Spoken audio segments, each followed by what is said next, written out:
Hello my dear students, कैसे हैं आप सब। आई होप आप सभी अच्छे होंगे, आपकी पढ़ाई भी बहुत ही अच्छी चल रही होगी।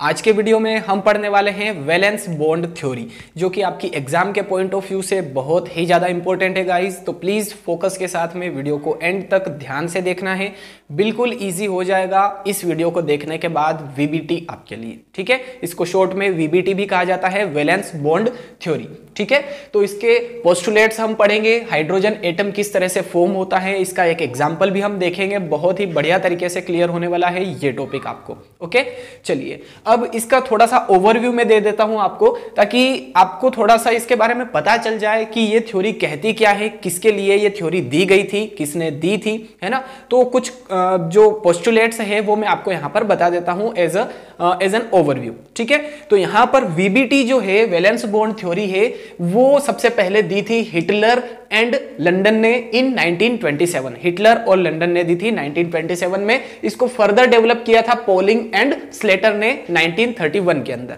है ना। पोलिंग और स्लेटर ने इसको 1931 के अंदर फिर आगे और अच्छे से डेवलप किया था, डिस्क्राइब किया था, है ना। अब ये थ्योरी कहती क्या है, इसके 4-5 ये जो 5-6 पॉइंट है ये इंपॉर्टेंट है।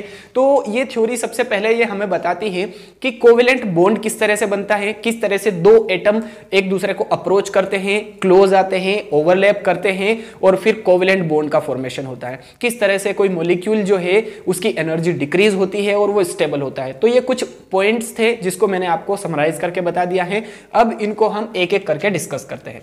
तो फर्स्ट पॉइंट लिखा है इसके जो पोस्टुलेट्स है, फर्स्ट पॉइंट है a covalent bond is formed between those atoms which have at least one unpaired electron with opposite spin in their valence shell.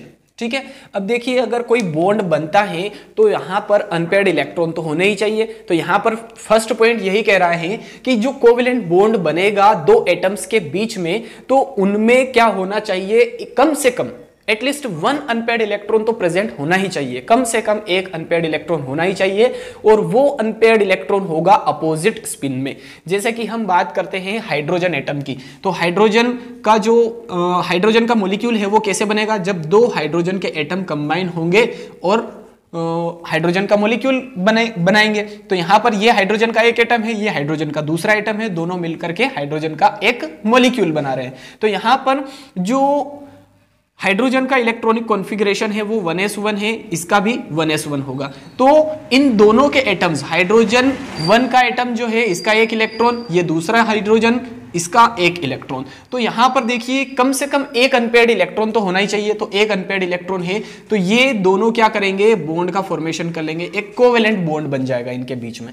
ठीक है, तो फर्स्ट पॉइंट यही कह रहा है कि जो दो एटम पास पास में आएंगे, बॉन्ड का फॉर्मेशन करेंगे, उनमें कम से कम एक अनपेयर्ड इलेक्ट्रॉन होना ही चाहिए और अपोजिट स्पिन में होना चाहिए, है ना। देखिए एक इलेक्ट्रॉन जो है ये इस डायरेक्शन में रोटेट करेगा, तो दूसरा जो इलेक्ट्रॉन है वो इस डायरेक्शन में रोटेट करेगा, कुछ इस तरह से। तो अपोजिट स्पिन में भी होने चाहिए। अगर सेम स्पिन है तो वहां पर कोवेलेंट बॉन्ड नहीं बनने वाला है। चलिए सेकंड है only valence electrons lose their identity during bond formation. Bond formation के टाइम जो वैलेंस शेल के इलेक्ट्रॉन्स है ना, आउटर मोस्ट शेल को वैलेंस शेल कहते हैं और वैलेंस शेल के अंदर जो इलेक्ट्रॉन्स प्रेजेंट है उनको हम वैलेंस इलेक्ट्रॉन्स कहते हैं। तो बॉन्ड फॉर्मेशन के दौरान जो वैलेंस इलेक्ट्रॉन्स है वही अपनी आइडेंटिटी लूज करते हैं। जैसे कि मैं बात करूं क्लोरीन की, एटॉमिक नंबर होता है 17, फर्स्ट शेल में 2 इलेक्ट्रॉन, फिर 8 और वैलेंस शेल में 7 इलेक्ट्रॉन्स होते हैं। तो यहां पर ये 7 इलेक्ट्रॉन्स जो है यही अपनी आइडेंटिटी लूज करेंगे। यहां के जो इनर ऑर्बिटल है, इनर शेल के जो इलेक्ट्रॉन्स है वो अपनी आइडेंटिटी लूज नहीं करेंगे, उनकी आइडेंटिटी अफेक्ट नहीं होगी, ये याद रखिएगा, है ना। और ये बात हमें पता है पहले से भी कि जो वैलेंस शेल के इलेक्ट्रॉन्स होते हैं वही बॉन्ड फॉर्मेशन में पार्टिसिपेट करते हैं और कोई मॉलिक्यूल बनाते हैं। ठीक है, तो सेकेंड पॉइंट है कि वैलेंस इलेक्ट्रॉन्स ही अपनी आइडेंटिटी को लूज करते हैं बॉन्ड फॉर्मेशन करते टाइम। थर्ड पॉइंट है two atoms come closer and overlap each other to form covalent bond. ठीक है। जिस तरह से मैंने आपको यहां पर डायग्राम के थ्रू बताया कि दो एटम्स एक दूसरे के पास में आते हैं, हाइड्रोजन और हाइड्रोजन, ये दोनों एटम्स एक दूसरे के पास में आए, क्लोज आए, फिर इनके बीच में ओवरलैपिंग हुई, एक दूसरे को ओवरलैप किया इन्होंने, तब जाकर के कोवेलेंट बॉन्ड बनता है ना। तो यहां पर ये जो बॉन्ड बना है हाइड्रोजन और हाइड्रोजन के बीच में, एक इलेक्ट्रॉन इसका है, एक इलेक्ट्रॉन इसका है, दोनों ने ओवरलैपिंग की और फिर कोवेलेंट बॉन्ड बना लिया। चलिए नेक्स्ट है, greater the overlapping stronger is the bond formed. भाई ये बात तो हम ओवरलैपिंग वाले वीडियो में पढ़कर आए हैं कि जितनी ज्यादा ओवरलैपिंग होगी बॉन्ड उतना ही ज्यादा स्ट्रोंग बनेगा, और उस स्ट्रोंग बॉन्ड को हम कहते हैं सिग्मा बॉन्ड, है ना। याद रखिएगा, स्ट्रोंग बॉन्ड जो है वो होता है सिग्मा, और जो वीक बॉन्ड है वो कौन सा होता है, पाई। ठीक है, तो पाई बॉन्ड जो है वो वीक बॉन्ड होता है, और जो सिग्मा बॉन्ड है वो स्ट्रॉन्ग बॉन्ड होता है। सिग्मा बॉन्ड में क्या होता है, ओवरलैपिंग ज्यादा होती है, इसी कारण स्ट्रॉन्ग बॉन्ड होता है, और पाई बॉन्ड में ओवरलैपिंग कम होने की वजह से वीक बॉन्ड होता है। ठीक है, तो जितनी ज्यादा ओवरलैपिंग होगी, greater the overlapping stronger is the bond formed.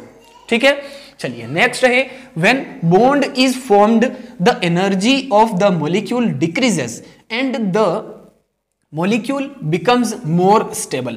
भाई सही बात है, जितनी कम एनर्जी होगी मॉलिक्यूल के अंदर उतना ही ज्यादा स्टेबल होगा वो मॉलिक्यूल, है ना। तो जब भी बॉन्ड का फॉर्मेशन होता है तो एनर्जी रिलीज होती है। इसको एक एग्जांपल से हम समझते हैं। देखिए, अगर आपके पास में कोई एक A2 टाइप का एटम है और ये B2 टाइप के एटम के साथ में कंबाइन हो रहा है, ओवरलैप हो रहा है और बॉन्ड का फॉर्मेशन कर रहा है, तो यहां पर बनेगा 2AB, ये मॉलिक्यूल बना। तो यहां पर सपोज करते हैं कि इन दोनों की जो एनर्जी थी वो 10 जूल थी, यहां पर हो गई 4 जूल एनर्जी, तो 6 जूल एनर्जी जो है वो रिलीज हुई है ना। 6 जूल एनर्जी रिलीज हुई है।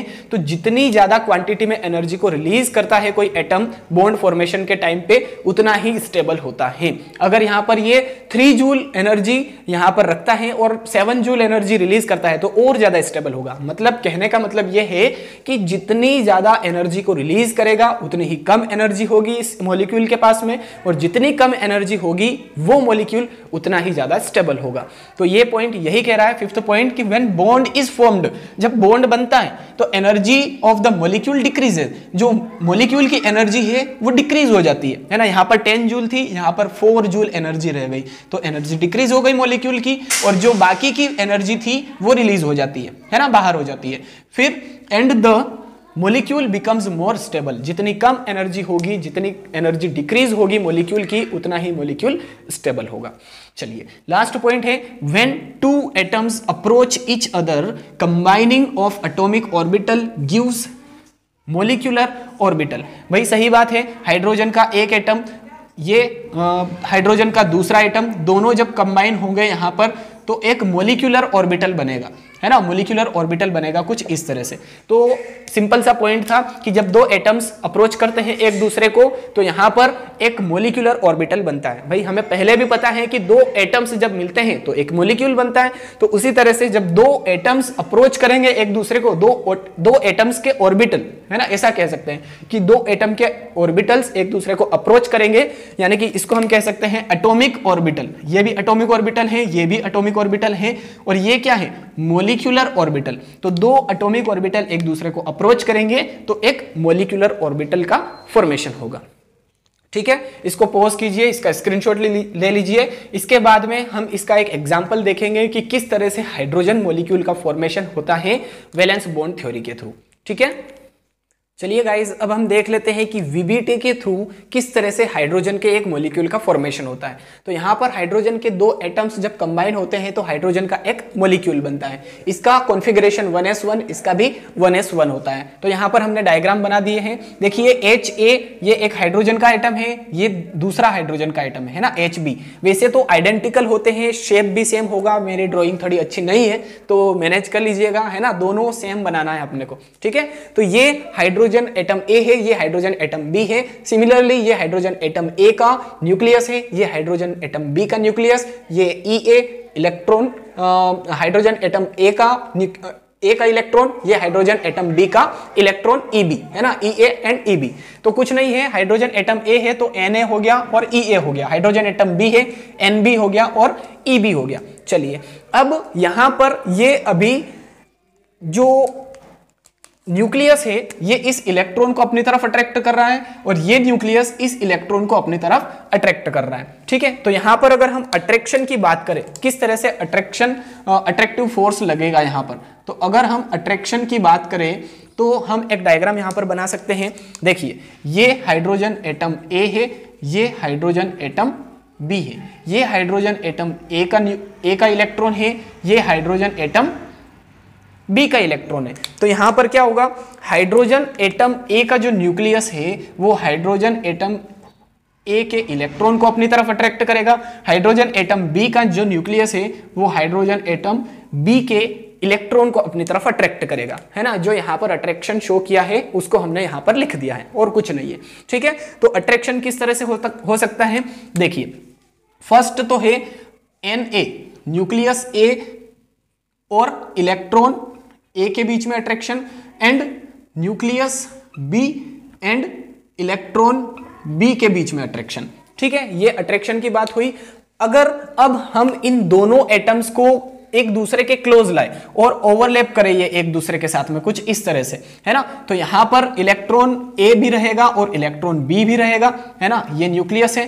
तो देखिए ये जो हाइड्रोजन एटम ए है, ये जो हाइड्रोजन एटम ए है ये अपने इलेक्ट्रॉन को अट्रैक्ट तो करेगा ही करेगा, पर ये जो इलेक्ट्रॉन बी है इसको भी तो अट्रैक्ट करेगा क्योंकि ये पॉजिटिव है, ये नेगेटिव है। तो ये जो न्यूक्लियस है हाइड्रोजन एटम ए का न्यूक्लियस हाइड्रोजन एटम बी के इलेक्ट्रॉन को भी अपनी तरफ अट्रैक्ट करेगा, है ना। सिमिलरली हाइड्रोजन एटम बी का जो न्यूक्लियस है वो इस इलेक्ट्रॉन को भी अट्रैक्ट करेगा अपनी तरफ। तो दूसरा अट्रैक्शन किस तरह से हो सकता है, Na जो न्यूक्लियस ए है वो Eb को भी अट्रैक्ट करेगा और Nb जो है वो Ea को भी अट्रैक्ट करेगा। तो दो अट्रैक्शन फोर्स होते हैं यहां पर, न्यूक्लियस ए इलेक्ट्रॉन ए को अट्रैक्ट करेगा, न्यूक्लियस बी इलेक्ट्रॉन बी को भी अट्रैक्ट करेगा। पर जब दोनों क्लोज आते हैं तो यहां पर इलेक्ट्रॉन भी पास में आते हैं। भाई अगर क्लोज आएंगे दोनों एटम्स तो इलेक्ट्रॉन्स भी तो पास में आएंगे।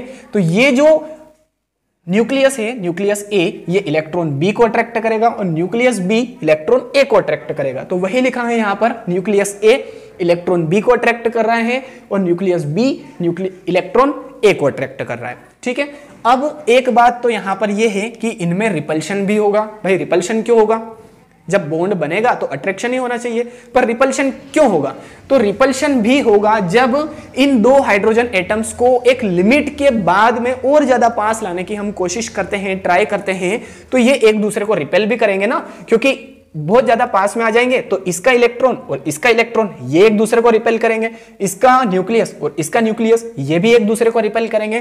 तो यहां पर अगर हम रिपल्शन की बात करें तो हम किस तरह से लिख सकते हैं रिपल्शन को, देखिए यहां पर जो रिपल्शन है वो Na और Nb के बीच में होगा और दूसरा रिपल्शन किसके बीच में होगा, Ea एंड Eb के बीच में होगा। वही बात फिर से मैं समझा रहा हूं आपको कि अगर बहुत ज्यादा, हद से ज्यादा अगर पास में लाने की हम कोशिश करते हैं तो इसका न्यूक्लियस Na Nb को दूर भेजेगा, है ना, मतलब रिपेल करेगा, Na Nb को रिपेल करेगा और Ea Eb को भी रिपेल करेगा, क्योंकि दोनों बहुत ज्यादा पास में आ गए हैं। तो जो अलग अलग चार्ज है वो एक दूसरे को अट्रैक्ट करते हैं और सेम चार्ज है, अगर सेम चार्ज है तो वो एक दूसरे को रिपेल करते हैं। तो यहां पर ये न्यूक्लियस हाइड्रोजन एटम ए का न्यूक्लियस हाइड्रोजन एटम बी के न्यूक्लियस को रिपेल करेगा, हाइड्रोजन एटम ए का इलेक्ट्रॉन हाइड्रोजन एटम बी के इलेक्ट्रॉन को रिपेल करेगा। तो यहां पर कुछ इस तरह से अट्रैक्शन शो होता है और इस तरह से रिपल्शन को हम शो कर सकते हैं, है ना। अगर रिपल्शन का हम डायग्राम दूसरा बनाएं तो ये भी हम बना सकते हैं। देखिए HA और ये है HB, ये इलेक्ट्रॉन ए है, ये इलेक्ट्रॉन बी है है ना।